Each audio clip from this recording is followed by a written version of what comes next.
Hey everyone, I hope you're doing well. So today I want to add to my book review series and talk about Stephen King's It. And the reason why I want to talk about this book is because it honestly kind of feels like such an accomplishment that I actually finished it, because this is the longest book I've ever read, which to some people might seem like this is nothing, but to me this is a pretty hefty book. It's funny because I read books according to like my mood, and I was like in a very spooky season kind of mood when it was like springtime earlier this year. So I was like, I should read another Stephen King book, and I saw this one at the library, had no idea that it was this big, and I was like, God, I hope this is worth it. And it was. So I'm basically just gonna give a general overview about what the book is about and just kind of talk about my thoughts on it and what I like and dislike about this book. My light is flickering as I'm talking about this book. Maybe it is in my house. Okay, hopefully that's fixed. It's like super bright now. Okay, so as I was saying, I'm gonna give like a general overview of the book and what it's about. So there might be some spoilers in the beginning, but I'll give like another like main spoiler alert disclaimer when I start talking about what I like and dislike. So basically, if you don't know anything about it, the book, this is gonna be fun. It, as in the book, it is about a town named Derry in Maine and how it is kind of possessed by this underlying supernatural demonic force, which is called It in the book, like capital IT, It. The story follows 7 kids who call themselves the Losers Club. So it's Bill, Richie, Ben, Beverly, Eddie, Mike, and Stan. And the story is basically following them as they have encounters with it and experiences with it. It also just explores them as characters, like their background, their own stories, like on more personal levels as well. So it shapeshifts into their worst fears. That's how they have these experiences with it and these encounters with it, is that it embodies or takes the shape or form of their worst fears as children and as adults as well. So it follows them as children and they kind of have to defeat it as children, and then they come back later on in the book as adults and defeat it again. The most famous form that it takes on is Pennywise the clown. This scary looking thing right here. The clown is able to lure kids, which children are its primary target that it preys upon. Again, it goes into their own individual experiences with it alone, like on their own as kids and adults, but it also has stories of them experiencing it together and how they're kind of like battling it together because they can't really rely on any of the adults around them because the adults can't see it. It is a horror story, but I guess in the larger sense, it's about childhood resiliency and learning to kind of be strong on your own and to trust yourself and to trust your friends, because again, they can't always rely on adults pretty much ever in the book. Even though they're young, or that like they start off quite young in the book, there's like underlying coming of age themes within the book. That's basically what it is about. Now, again, spoiler alert, this is like when you might want to leave if you haven't read the book, because now I want to kind of talk about what I liked from the book. So I love the parts in the book when they're all together. Like I like their individual stories. I liked reading about that, but I especially loved when they were all like kind of fighting it together. Like I loved the bond that they had. I loved how deep it was. And I love how well you get to know the characters. Like this book is long for a reason. Like you get to know the characters really well. I really liked that about this book because you get to see them grow. Like there's a lot of character growth in this book. This is only the 3rd book by Stephen King that I've read, and really only the 2nd if you don't count one that I heard before this because it was an audiobook version.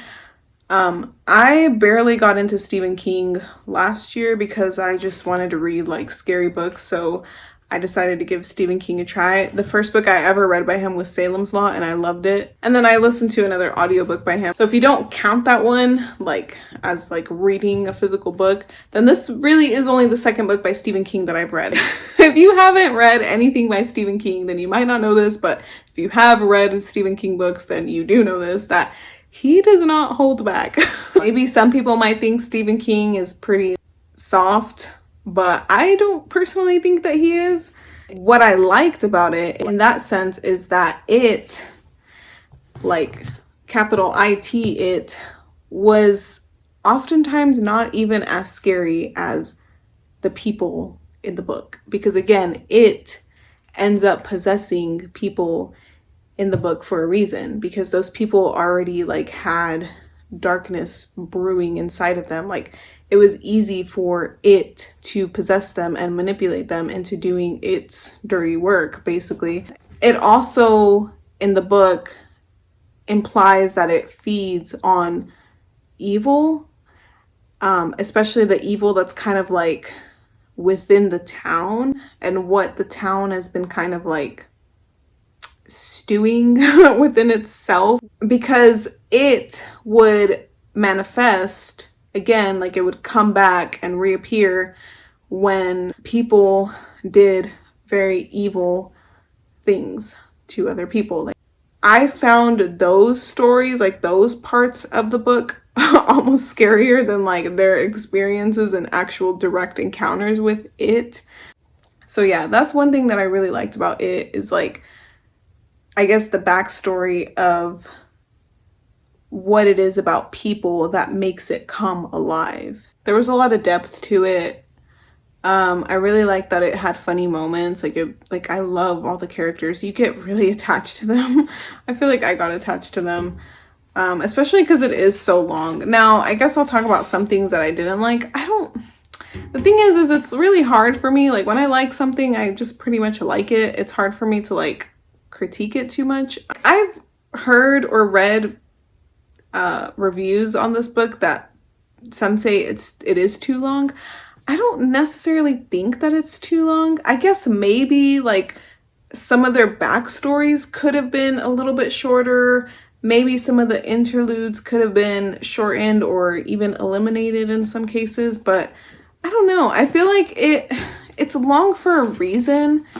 It just makes the story overall deeper. It goes with each character individually. It also kind of tells the story of the town as a whole in general. And it jumps back and forth between like 1958 and even further back when it like kind of originated. So like it goes really far back into like almost its origins, like the shapeshifter force. Like, it adds to the richness of the story overall. Like it's a very like well-rounded story. I guess the main thing that I didn't really like, I feel like it left some storylines unfinished. Like Tom's storyline was never really completed. In my opinion, I mean, some people might say, well, you know, whatever, who cares? He's like a he's like a horrible character. He doesn't really deserve that time. But I would have liked to see like some kind of conclusion that gave Beverly her justice. I don't know. Maybe a little bit more drama with that one. Even though Beverly had suffered enough, but I still kind of wanted to see something with that. It, I guess, kind of just took care of him without it really telling that story. I also feel like the love triangles between like Bill, Audra, Beverly, and Bill, Beverly, and Ben weren't really finished. I wish that it could have like gone into like more detail on what happened after that. I mean, I guess they all technically just forget and move on, which to me is kind of sad, but also kind of bittersweet and fitting to the story, because it's kind of like just this thing that they have to go through together. But it's like, I don't know, I guess it's kind of like life or childhood. You might have experiences as a child that you'll forget as an adult, but yet they shape you so much. So I guess in that sense, it could be fitting that they all forget about each other. But I just wish that there would have been a little bit more of a conclusion to those love triangles. And in general, I would have just liked more stories with all of them together. Like sometimes there were stories where some characters were together, but there were some missing. I liked those stories too, but I would have liked more of them all together. Yeah, that's pretty much all that I have to say about this book, really.